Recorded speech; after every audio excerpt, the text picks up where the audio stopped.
I think the question people ask a lot around these sort of true crime books, which are also analytical, is, well, how did you make contact with people, and how did you make them talk?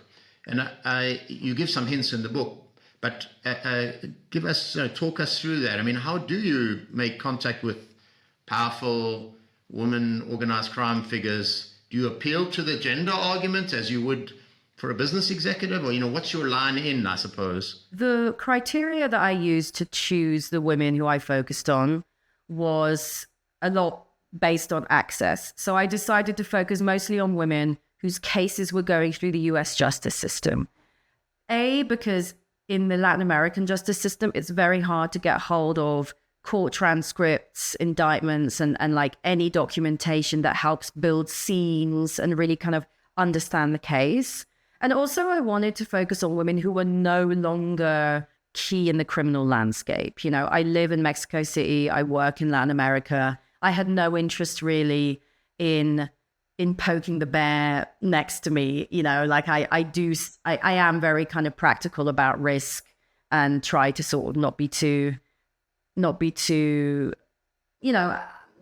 risks I take are very calculated. I don't think anyone wants to cover a story they're not going to come back from, because then you just don't get to write it. But it was also based on, like the access issue.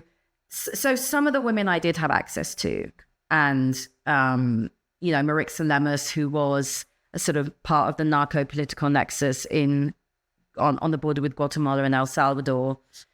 She was a sort of a smaller time player than, say, Guadalupe and Digna. But I did get in to see her in a high security prison in Guatemala. In the end, I ended up doing it via a nonprofit that works with women in prison who were very sort of neglected and invisible. And I knew that asking the Guatemalan government for an interview with the woman who has the moniker of being Guatemala's version of El Chapo, I knew it was very unlikely they were going to give me access to her. And then for all the other women who were, at the time that I was writing the book, were mostly in either the US penitentiary system or awaiting deportation after having done their time. Some of them responded to my letters to speak to them. Some of them had their hands tied, because if you are convicted in the US of a crime and you're a foreign national, you're automatically tagged for deportation. If you want to stay, you need to convince an immigration judge that you deserve a special visa for that. And immigration judges who, as we know, immigration is such a hot political potato right now in the US, but they don't look kindly on former female traffickers bragging to journalists about their criminal exploits. So a lot of the women at the point that I was writing the book just didn't really have an interest in speaking to me. If anything, they were going to disadvantage themselves from speaking to me. And this is why I chose cases that had a lot of documentation around them. So a lot of the reporting was based on sometimes speaking to the women, corresponding with them. In the case of Digna, I went to her town and I spent the day there with women who knew her and speaking to people who had worked with her and her family.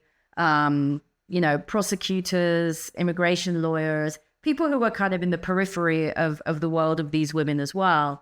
And just kind of, innovating a little when you can't actually sit down and speak to them. But I have to admit, there was some frustration for me, because I did feel like I really wanted to speak to Guadalupe and Digna about what that experience was like for them.